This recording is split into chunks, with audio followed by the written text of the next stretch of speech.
Good evening, YouTubers. Scotty here, and it is Veterans Day. And I just want to start by saying thank you to all the veterans out there for your service. I appreciate it. I was in the Army for 8 years in the National Guard. The furthest I ever went was Georgia, so I'm not a veteran, and I just want to say from the bottom of my heart, I really sincerely appreciate your service. And today, I'm smoking a cigar. I'm smoking an Oliva Connecticut Reserve Robusto. I've been smoking it for a little while, so I'm down to the good part. Today I'm doing a VR to Bryce Parker's 500 sub giveaway. Man, you racked up the subs so quickly, and it's obvious why. You've got a great channel. You're a great dude, and I consider you an inspiration to why I started a channel. You started your channel around the time that I started smoking a pipe, and watching your videos, I said, geez, I gotta start making videos. So thank you for that. And Bryce asked us for his giveaway to do a VR, something about tobacco.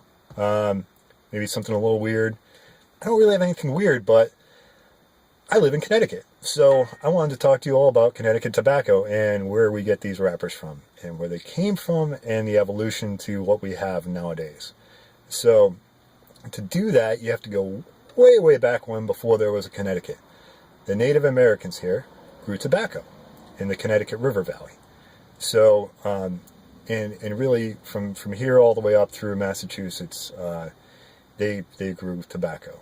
But here in Connecticut, around Windsor, which is not far from where I was born, I grew up in the Apple Valley. Windsor is known as the Tobacco Valley, and that's where most of the tobacco, or at least the epicenter of it, became the Tobacco Valley. So we start with Native Americans smoking in pipes and introducing it to the colonists, and we kind of go through a brief period of where the Puritans said, no good, it's the evil weed, we can't grow tobacco. But that didn't last very long. So there's a period around 1700 where what they grew kind of changed. So they had the original Connecticut tobacco, and then they kind of brought up some of the Virginia tobaccos because it was a more delectable tobacco. So they said it's better tobacco, but the soil here and the growing season. See, here in Connecticut we have a very humid summer, which is great for me because I don't have to jar up a lot of my tobaccos until around this time of year, which was kind of cool. So I had a lot of stuff open, didn't have to throw it in jars. Now I'm jarring like a maniac because I have a ton of tins open. Not to get off topic here.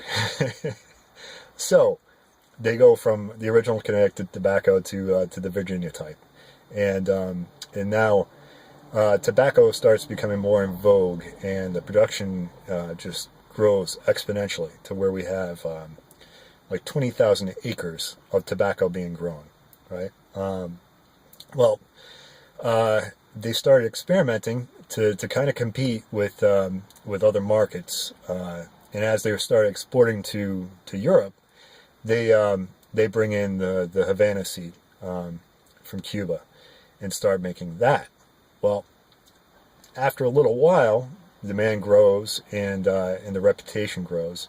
They start using a Sumatra leaf, and they kind of make a hybrid to make something that's a little more hardier, a little more elastic, so that they can make more cigars out of it. Because now cigars are very popular. We're talking around Civil War time. They start becoming more popular and more popular and more popular until around, I want to say, what was it, 1700 they started exploring. 1820s, okay, that's when they started doing the hybrid leaf. By 1890s when they do the Sumatra leaf, right? By 1900 we're talking about the biggest growth period of Connecticut tobacco, and they start doing shade tobacco. Now shade tobacco is when you start erecting tents over the tobacco fields to filter out some of the sunlight. So the cloth filters out some of the sunlight, and that's how you get this really light, really elastic wrapper that's easy to make cigars out of, because it's not brittle like it used to be with broadleaf and all that. So this kind of transforms into this. Of course, I didn't turn my ringer off. And around 1920, you have Prohibition. And without having the booze around, cigars become more popular. So that's when you have the transition from into shade leaf, and the popularity is growing, and that's when you're at your peak of 40,000 acres. 40,000 acres of tobacco being grown around that Bradley International Matches 860 area. So little has really changed since then to now, to how they do the Connecticut wrapper, although we don't grow as much tobacco here in Connecticut anymore. A lot of this tobacco, the Connecticut seed, is being grown in places like Ecuador and some in Nicaragua, but really Nicaraguan tobacco is more of the Habano, and really cigars that I smoke a lot of. I don't smoke a lot of Connecticut tobacco. I got this in a little Oliva taster pack, and really I like the Nicaraguan tobacco a little bit better. These are lighter cigars. They're very flavorful, but they are kind of lighter. I like the more medium full to full cigars. So that's where the Nicaraguan tobacco comes in for me. But really, that's about it. I mean, it changed a lot between 1630 and 1920.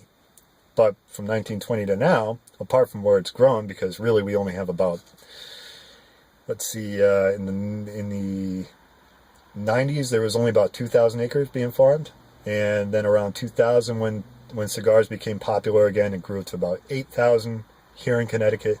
But really, most of the production of Connecticut wrappers are done down in South America. So, folks, I hope you enjoyed that little discussion about tobacco. Bryce, congratulations on all the subs, buddy. I love your channel. And folks, if you're watching me and you haven't watched Bryce, you're in for a real treat when you go check out his channel for the first time. And you really should. Just turn this off and go watch his stuff. So anyway, folks, this is Scotty P saying, enjoy pipe, enjoy a nice cigar, enjoy a Connecticut cigar if you like that sort of thing. Or if you like a more full cigar, try an AJ Fernandez, or maybe Don Pepin Garcia. Anyway, folks, this is Scotty P saying, sun's going down, it's getting dark, and salud. Thank you, veterans. Thank you very much. Cheers, folks.